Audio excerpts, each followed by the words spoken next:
Good morning. Welcome back to Project Zomboid. This video is going to be a little bit different because the audio got corrupted whilst I was playing, so it came out sounding rubbish. But here I am waking up. Last episode we left off, obviously, was the helicopter and a bunch of zombies. One of them managed to get inside my house. Take them out. Have a peek outside, 2 more zombies charge in, and right here, I get bitten. Scratched on the neck. I run out of my house in panic, thinking, really? Did I just get bitten? Did I just get bitten? I dispatched these guys on my front lawn, feeling some anger at having just lost this run again. And I actually realised then, when I checked my health, that I didn't get bitten. I just got scratched. I go inside, and I'm thinking, okay, let's clean a bandage on before I get sick. So I apply a better bandage from my collection of bandages here, bandage myself up, and look, I haven't been bitten. It's not a bite. I'm just really hurt. He'd always taken a big gash out of my neck, but it was actually fine. I wasn't sick at all. So I read a first aid book here and kind of panic of trying to, and then I make some a bowl of beans. Bowl of beans for breakfast. What else do you need when you're in extreme pain? It's a delicious hot bowl of beans made in the oven, made fresh in the oven. Now I'm thinking, okay, maybe my character's having a bad day because there's a bunch of bodies in this house. So I pick them up and I take them outside. I don't know what throwing them outside on the floor really does rather than just leaving them inside, but it's for peace of mind. I don't know if you can clean the blood off the floor or not. I guess we'll find out one day when that becomes relevant. But look, this place looks like a murder scene in here, so I was thinking, okay, let's just move them on. Now I'm going to head out and start looting again because that little incident has kind of spooked me. And I also realised I don't really have much food. So I go and check out some of the neighbourhood houses one more time. I feel like I've done this like 6 times already. But Mr. Cat is not extremely thorough. I head into the kitchen. I'm going to see what goodies they've got for me. Anything that I forgot on my initial runs. Because I haven't actually got any food left at my house. So I'm thinking I probably need to grab some. But I've obviously cleaned this place out. There's nothing here. I ate some strawberries out of the fridge. I'm thinking, okay, maybe that will make me feel better.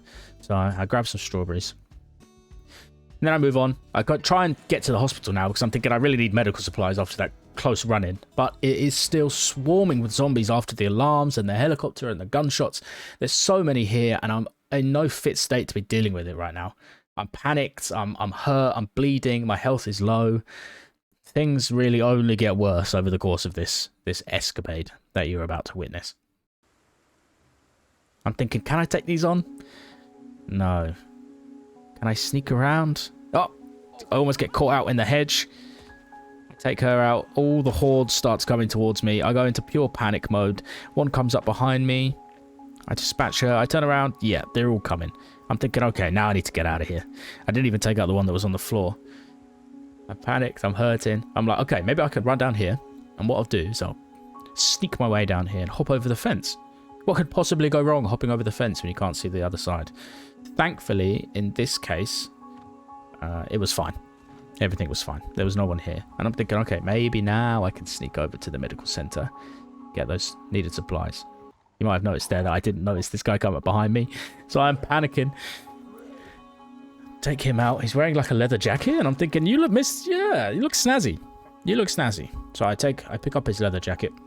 And then I go back and start looting some other houses because I'm still hungry. Butter, I won't go that far. I'm not going to go as far to eat butter, so I leave that in the fridge for now. Check upstairs because I'm also looking for books and other goodies, basically. Stuff to keep me happy, stop me from being so anxious, which becomes a big problem. I also need to go to bed because I'm mildly exerted, so I just take a little rest and I'll neighbour's bed. It's 6 o'clock. It's probably about time to get home, so I head back down the stairs. Having achieved very little, very, very little. I get home and I go back to reading my first aid book because I'm in panic stations here. I'm thinking I need to be able to look after myself. I'm extremely tired. And then I start to feel anxious. And I'm thinking, is my character having on the verge of some kind of breakdown here? It all starts to go a little bit wrong, Mr. Cat. I'm thinking, okay, the best thing to do is just to go to bed and see if this all fixes itself tomorrow. I sleep.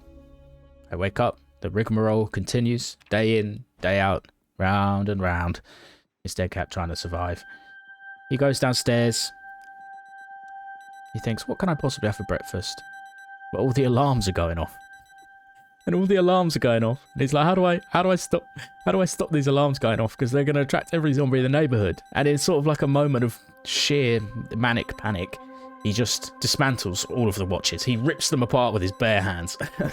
Well, not his bare hands. He does have a screwdriver. He dismantles all the watches, rips them apart. And the alarm stops, which is good. Now it's time for breakfast. And then I'm going to read some more books, more first aid, I imagine, because I'm still very ill. I'm feeling very queasy, and I'm feeling anxious.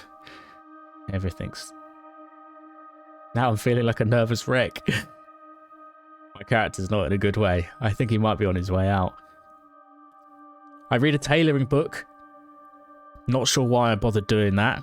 Don't think my character's going to make it that far. I drop off some other stuff in my storage because I really need to find a way to stop myself being so anxious. And I don't know the best way to do that. Maybe I just rest for a little bit here because it's still nighttime and I don't want to go out in the nighttime, but I'm feeling so anxious and scared and ill. Head outside thinking, okay, I need to do more looting. I need to get some magazines. I need to get some booze. I need to get some pills. I need all that good stuff. I grab a pineapple. It's a good start. Pineapples are fun. They can cheer you up sometimes. And I have a look around. Can't really find that much. I find some aluminium, some flour. I don't know what I'm going to do with that. Mac and cheese, pasta. My character's losing his mind. He's picking up everything he can find, basically. Then I do find some useful stuff. Canned milk, canned tuna. I leave the tomato paste because apparently it's going to make me unhappy. So I'm thinking I don't really need that in my life, do I? I'm already distraught. Cocoa powder, on the other hand. Now that's delicious, especially eaten straight out of the packet in its dustiest form. Quite delicious. Then I eat my pineapple. Delicious. Makes me feel like $1 million. A bit tense, shocked, queasy, nauseous. I'm in a really bad way. Slight damage to my character, so I'm thinking it hasn't really gone that badly so far. But maybe I can have a little lie down upstairs in this person's bedroom. So I do. I have a little rest. After resting, I actually just have a full-blown sleep. I am very unwell, so what am I meant to do? I head back out, start looting some other buildings. I come across some word searches here. I'm thinking these will solve all my problems. Word searches will solve my sadness, my queasiness, everything. Everything's going to make me feel good. I head back home. There's a zombie outside, and I had to take my anger out on someone. But, yeah, she notices me at the last moment, so I've got to go and dispatch her. Get rid of her.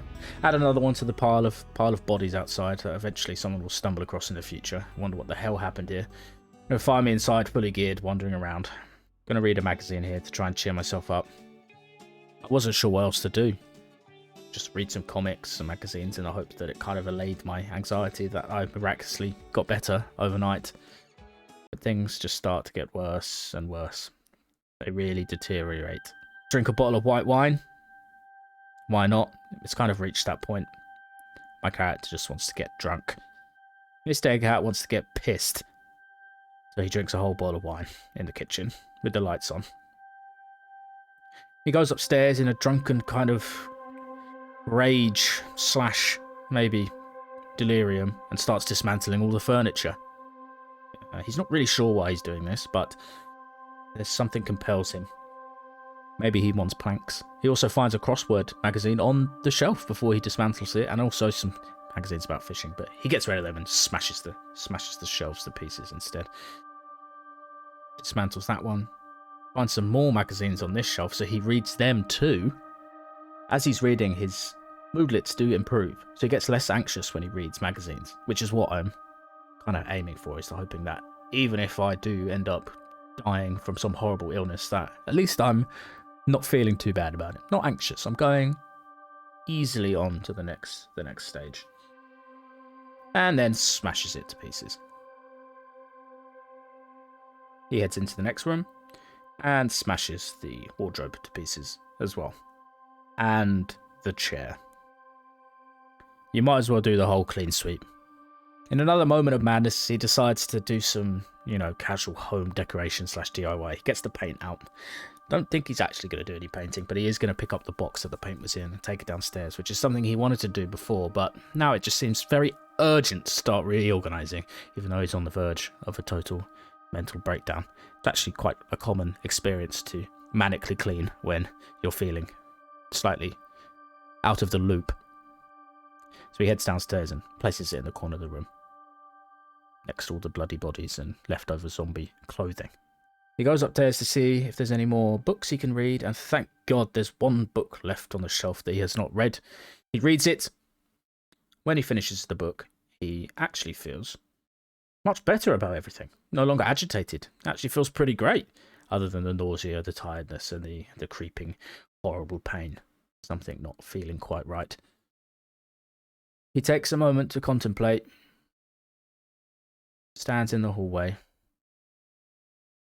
Doesn't like sleeping on this side of the bed. Refuses to sleep on that side of the bed. In fact, it's such a pressing matter in the apocalypse that he must sleep on the correct side of the bed. Maybe it's some memories of a long-lost partner, something of the like. And he goes to bed. And we begin the next day. He's a nervous wreck. He's in pain. He still feels pretty sick. He heads downstairs and does what anyone would in the morning, which is go and have some breakfast. He takes some pills straight away, gets those vitamins in him, see if that fixes anything up. No, he makes another bowl of beans in the oven, cooks it up in the hope that maybe beans will make everything better. That's twice in a row he's had beans for breakfast, and that may be the reason why everything's falling apart. After his beans, he heads into the living room and takes all his clothes off because he's feeling uncomfortably hot. So he drops it all on the floor. And you see his beard and his big hair finally out. And he heads back out looting because he needs more magazines. He needs more medicine. He needs more food. He's running low on all the basic supplies. He goes straight to the bookshelf to see if there's anything he can read that make him. And thank God there's a magazine and a newspaper. These things are going to get him through the day. It's the only thing to distract him from the impending doom of his growing fever. I head back to the party house, and I see there's some zombies in here that I have to quickly dispatch. And he's obviously in a panic state because this fight is a disaster, really. I turn around, I'm thinking, oh yeah, no, it's safe. I didn't see the zombie in the corner, obviously, at this point. And she pops around the corner, and so does this guy. All bedlam breaks loose. Takes her out.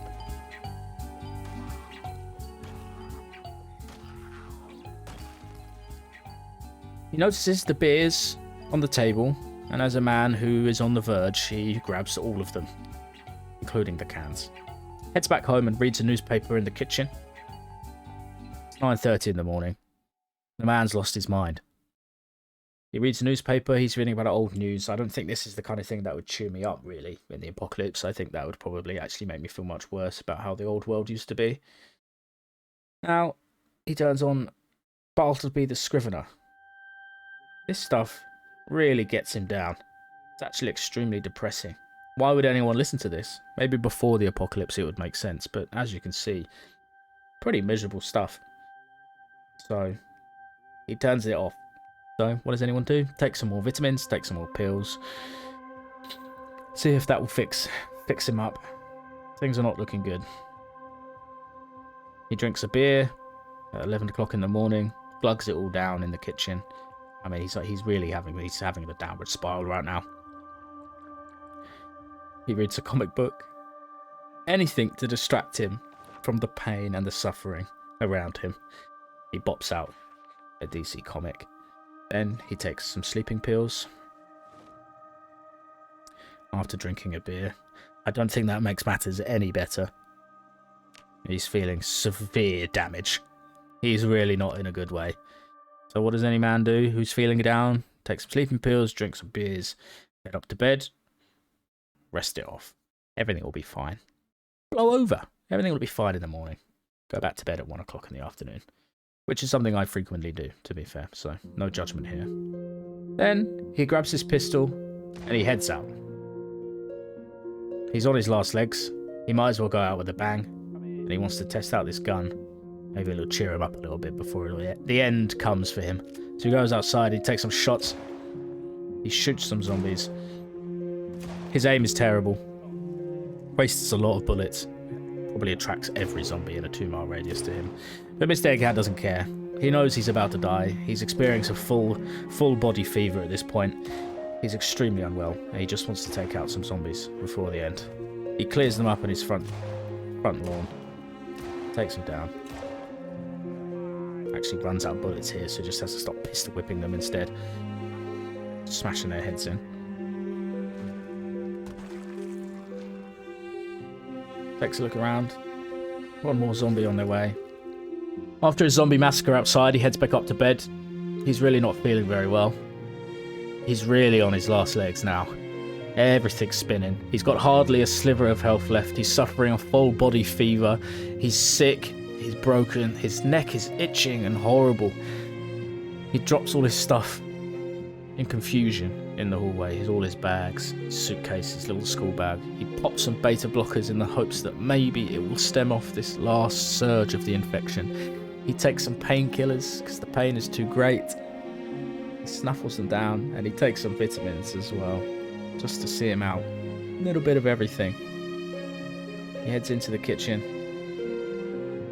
He looks at the uncooked sausage in the fridge. Is there anything to eat? Dry ramen noodles at the end of the world. His final meal. He takes one last look at his body. Smokes a couple of cigarettes. Sat on the kitchen floor, surrounded by dry ramen noodle crumbs. Every moodlet is popping up at him this time. He smokes one last cigarette. He grabs the other pistol from the cupboard. Stands up. And dies. And that's it. That's the end of Egghat II. Things really went quickly downhill. From a simple scratch to the neck, he became, I imagine, infected. Not in a zombie way, but in just a normal infection, you know. Zombie dead fingers in your bloody neck is probably going to do that to you. So that's it. He's dead. But again, this is not the end of Project Zomboid. I really am enjoying it so much, and I've enjoyed this style of episode a little bit too. This kind of more edited storytelling. So there'll be more of this. There'll be more of this. Thank you for watching.